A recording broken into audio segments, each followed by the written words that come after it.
위로와 새 창조의 하나님이신 것을 오늘 말씀을 드리고 있습니다. 이제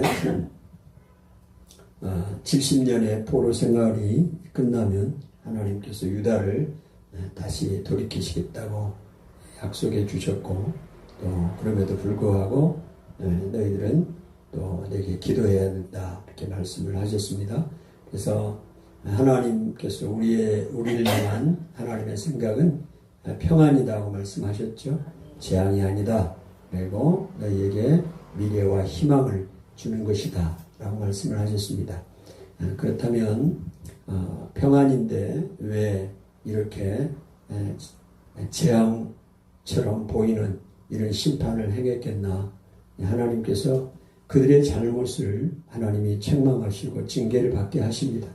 그래서 그들이 회개하게 하고 잘 연단을 받고 또 돌이키게 하시겠다는 것입니다. 그래서 궁극적으로 평안을 주신다는 것이 하나님이 이스라엘 백성들을 향한 뜻이고 또 우리를 향한 뜻입니다.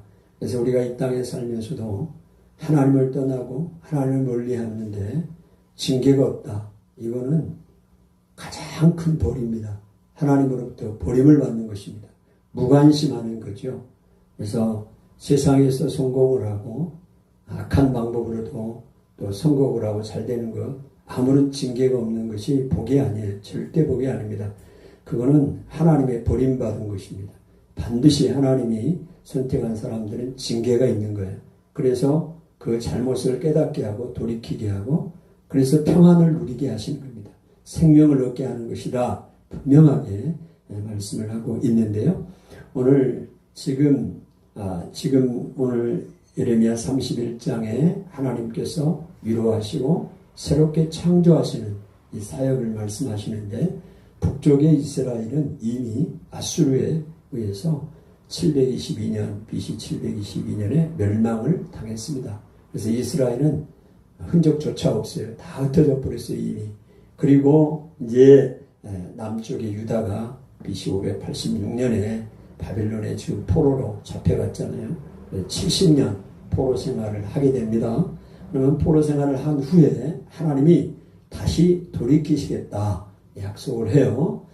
그런데 지금 돌이키신다고 약속을 했는데 오늘 본문에는 유다가 언급이 없어요. 이스라엘을 언급합니다. 이스라엘. 그러면 이미 유다보다 먼저 멸망해버린 아수르에 멸망을 해버린 그 이스라엘을 다시 돌이키겠다는 거죠.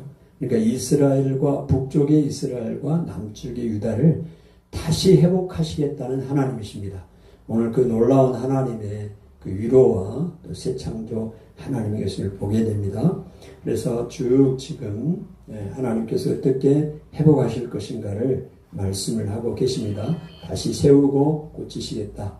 15절에 보니까 라헬의 애곡과 여호와의 위로가 나옵니다. 15절 말씀 보니까 여호와께서 이와 같이 말씀하시니라. 라마에서 슬퍼하며 통곡하는 소리가 들리니 라헬이 그 자식 때문에 애곡하는 것이라. 그가 자식이 없어져서 위로받기를 거절하는도다. 지금 이 상황은 이스라엘, 북쪽의 이스라엘이 이제 아수르에 끌려가는 그런 장면들, 굉장히 슬픈 장면이죠. 이거를 지금 말씀을 하고 있는데요. 예레미야는 이 라헬의 애곡과 라마를 복합적으로 이야기를 하고 있습니다. 지금 라마에서 슬퍼했다, 통곡하는 소리가 들렸다. 이 라마는 예루살렘에서 북쪽으로 약 8km 정도 떨어져 있는 곳인데요. 이 라헬이 묻혀 있는 그 무덤 근처 있는 것이 이 라마입니다. 그러니까 지금 이스라엘 백성들이 이제 끌려가요. 아수르로 끌려가는 것이 이 부분을 이제 또 그리고 유다 백성들도 마찬가지 끌려가는 그 부분들이 이 라마 지역을 경유해서 통과한 것으로 보입니다. 그래서 거기에서 라마에서 끌려가는 그런 상황들. 그러니까 얼마나 슬퍼요. 하나님의 백성들이 이방 백성들에게 끌려가고 성전이 파괴되고 모든 사람들이 포로로 끌려가는 그 슬픔을 라헬이 자식이 없음으로 왜곡했다. 이 라헬은 자식이 없었잖아요, 처음에. 그래서 이스라엘 사회에서는 자식이 없는 건 하나님의 저주로 여겼습니다. 그래서 얼마나 마음이 고통이 많았겠어요.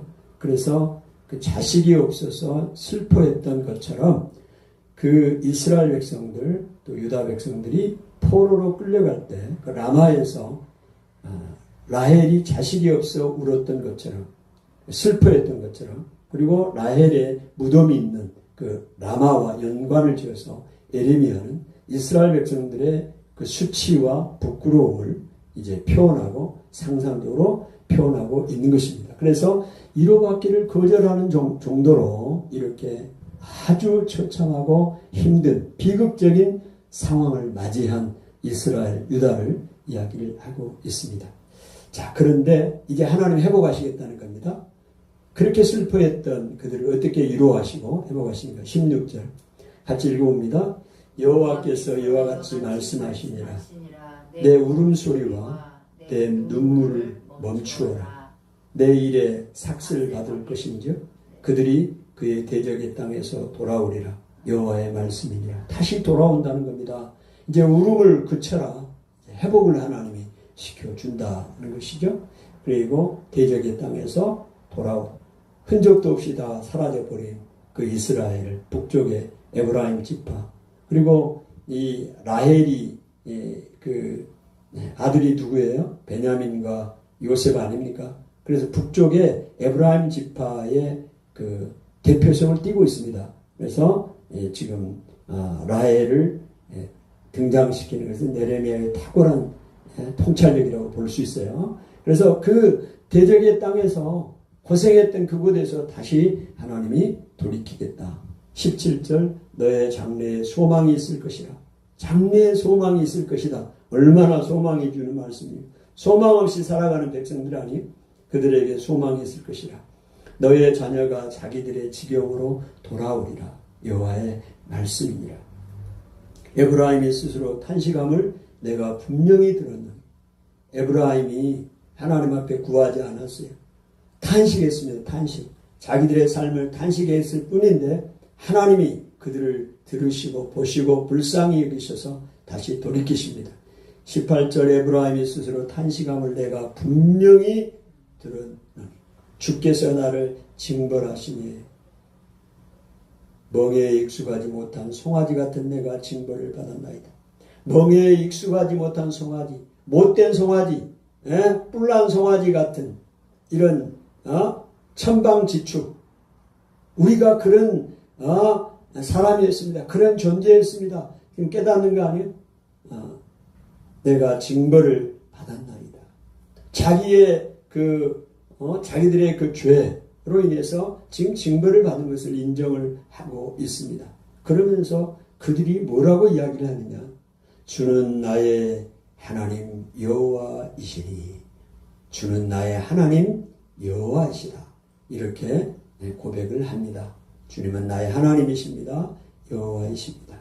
그랬더니 여호와이시니 나를 이끌어 돌이키소서. 그리하시면 내가 돌아오겠나이다. 내가 돌이킨 후에 뉘우쳤고 돌이킨 후에 뉘우쳤다고 이야기합니다. 그 다음에 내가 교훈을 받은 후에 내 볼기를 쳤사오니 볼기는 여기서 가슴입니다. 가슴을 치면서 내가 교훈을 하나님의 말씀 지금 포로로 잡혀가 있으면서 하나님의 말씀을 교훈을 받으면서 내가 잘못했습니다. 자기 볼기를 치면서 가슴을 치면서 이제 부끄럽고 회개하고 있는 모습입니다. 자, 그렇게 뉘우칠 때 하나님께서 어떻게 반응을 보이시냐. 20절 같이 읽어봅니다. 에브라임은 나의 사랑하는 아들 기뻐하는 자식이 아니냐 그랬습니다. 이 에브라임이 지금 북쪽의 이스라엘을 가리키잖아요. 에브라임은 나의 사랑하는 아들 기뻐하는 자식이 아니냐. 자, 18절에 주는 나의 하나님 여호와이시니 에브라임 이스라엘 백성들이 이렇게 하나님에게 이야기했어요. 주는 나의 하나님 여호와이십니다. 이렇게 이야기를 했더니 하나님은 뭐라고 이들에게 반응을 보입니까? 20절. 나의 사랑하는 아들, 기뻐하는 자식이 아니냐. 야, 이 자식이 잘못된 길로 가고 어긋나고 길로 갈 때 부모가 애타게 기다리는 그 부모의 마음, 하나님 아버지의 마음, 이스라엘이 하나님을 떠나고 우상을 숭배하고 여수run이 기름짐에 발로 찼도다. 너희가 윤택하고 배부름에 너희를 지으신 여호와를 버렸도다.